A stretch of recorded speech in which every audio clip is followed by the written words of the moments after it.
What if it works out better than you expected? What if everything turns out so much better than you could have ever expected?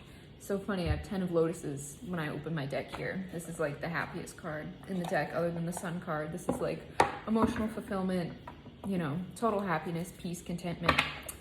And it's funny that I have this 9 of birds here, that it's like you're kind of in your head about this when this is what you have coming on the horizon here. And as I've been saying to a lot of my clients when I've been writing about a lot of my Substack, is that now is a really potent time for manifestation, where this 8-8 portal, as I've been saying, is very significant. This, along with the eclipse season that's incoming, from what I've learned from another spiritualist, is going to impact the next 18 to 20 years of our lives. So what we're really speaking into existence, what we're calling in right now, is going to have a huge impact. And now is not the time to be like in your head worried about things. This is like we need to be very aware of where we're putting our energy. Where energy goes, where attention goes, energy flows. That's very much what we need to be reminding ourselves of at this time, that it's what you're focusing on grows. And specifically during this like potent manifestation time, it's what it is that we're focusing on is going to impact the next like 2 decades of our lives. So what is it that you are paying attention to right now? What are you speaking life, like what are you speaking into existence? Ooh, this maze card here. So this is one of those cards where it's like,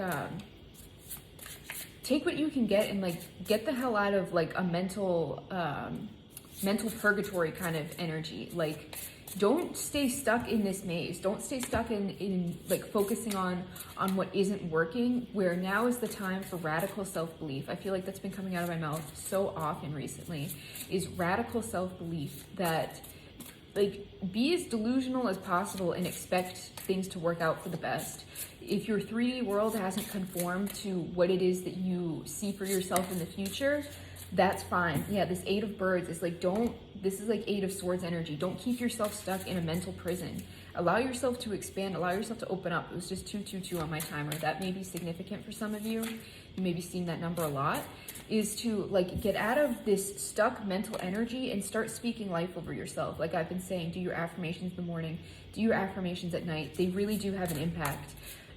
Be very mindful of the things that you are watching right now on social media, on TV. Anything that you're consuming is having an impact on your perception of the world, which is your living, waking reality. So if it's not putting you in a good mood and a positive mindset, I understand there's a whole bunch of crap going on. But focus on what it is that you want to call into your existence. Do you want more hatred, anger, separation, or do you want, more unity, more goodness, more like seeing everybody win, celebrate, that kind of energy? What is it that you want to see? And this is an exercise that I've been doing, I've been recommending to some of my clients, and now I'm recommending to you, is to either at night or sometime whenever you have time during the day. I was gonna say do this every day, but I don't want to turn this into like a shame-based thing. I want you to do this because you enjoy it.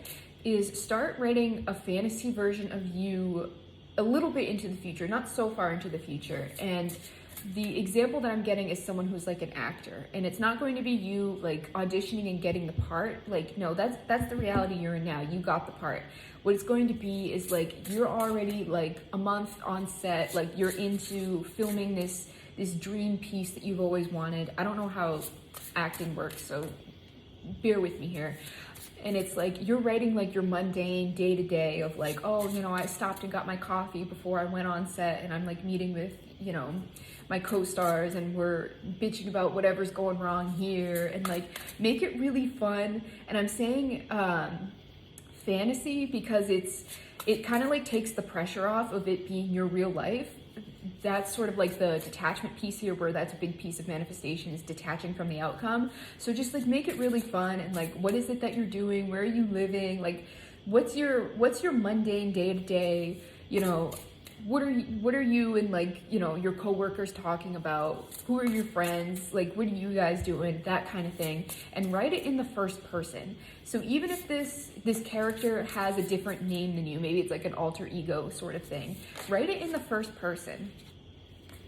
Yeah, Four of Trees and Ten of Swords reverse. This is like a holding on too tightly kind of energy, and this is a release coming in with this Ten of Birds. This is like Ten of Swords release.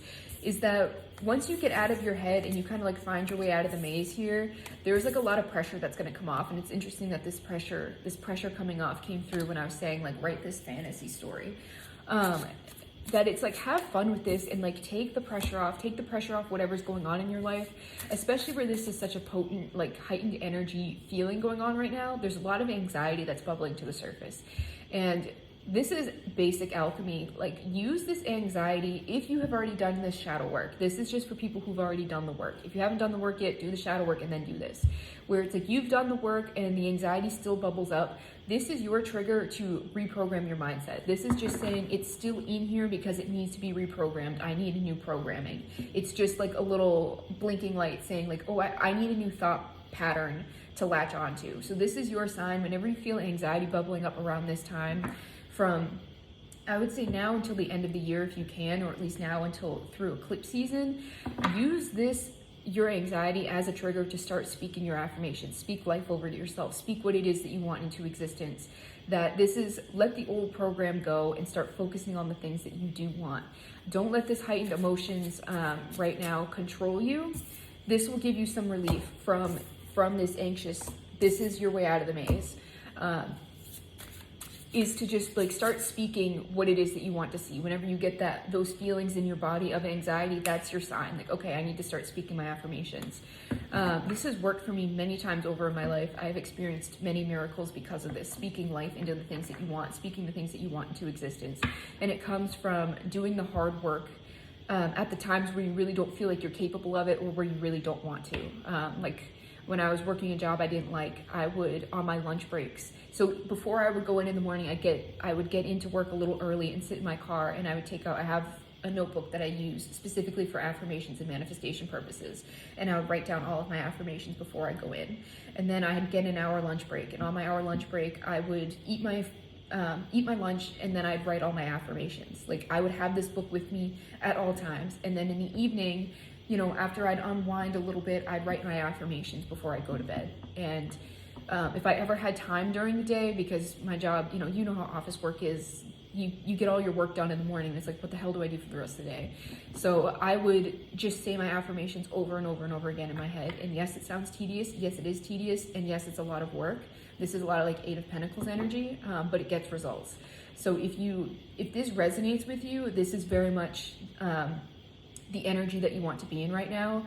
And it's a great practice where I always like to say that like everything in this world is about moderation and balance, and I think that we should always have a vice, even as we're trying to be virtuous and go about our worlds being the best people that we can be. I think having a vice is important because we are human beings. Negative thinking is not one that you should have. That's a bad habit that needs to be cut out. And it is a bad habit, so you can slip back into it. It's easy to slip back into it, and you have to get back on it. And stay on top of it, and always feed your mind what it is that you want to be projecting out into the world.